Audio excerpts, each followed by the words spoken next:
अस्सलामु अलैकुम रहमतुल्लाहि व बरकातुहू। शेरटन दोहा के अल मजलिस हॉल से मैं हूँ उबैद ताहिर। दुनिया में सबसे मुबारक और मुक़द्दस किताब कुरान पाक है और सबसे मुबारक हैं वो लोग जिनको अल्लाह ताला ये तौफ़ीक़ दे कि वो इस किताब को याद करें और इसके मानी को समझें और फिर इस पर अमल करें।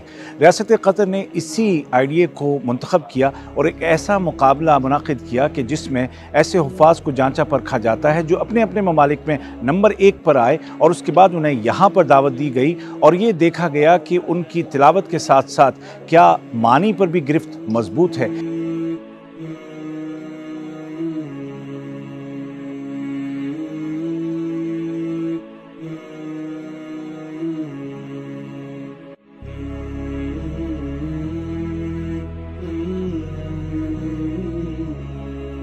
ऐसे 30 हुफ़ाज़ कराम दुनिया के मुख्तलिफ़ मुल्कों से यहाँ पर तशरीफ़ लाए और उनके दरमियान 12 दिनों तक मुख्तलिफ़ मरहलों का मुकाबला जारी रहा और बिलाखिर आज उनमें से एक अव्वलुल अवाइल जिसको लक़ब दिया गया, यानी कि पहलू में पहला, सबसे बेहतर और सबसे अव्वल, और ये इनाम निकला हाफिज़ मोहम्मद साद अब्दुल जलील अब्दुल कवी के नाम, जिनका ताल्लुक़ मिस्र से है। यहाँ मैं आपको बताता चलूँ कि कतर में कुरान करीम के मुसाबक़े और कंपटीशन की तारीख़ पुरानी है। सन 1993 में पहली बार शेख जासिम बिन मोहम्मद बिन सानी रहमतुल्लाह अलैह के नाम से इस बैनुल अक़वामी मुकाबले का आगाज़ हुआ और फिर हर साल इसकी कैटेगरीज़ में इजाफा होता चला गया और बिलाखिर 2016 में अव्वलुल अवाइल का आइडिया सामने आया। ये उसका दूसरा एडिशन था जो कि मिस्र के कारी मोहम्मद साद के नाम गया। दीगर जो 9 कारी और थे उनमें बाज़ का ताल्लुक़ जमहूरिया मिस्र से, बाज़ का यमन से, 3 क़ुर्रा का ताल्लुक़ लीबिया से, एक का ताल्लुक़ शाम से, एक का ताल्लुक़ कॉन्गो से और एक का ताल्लुक़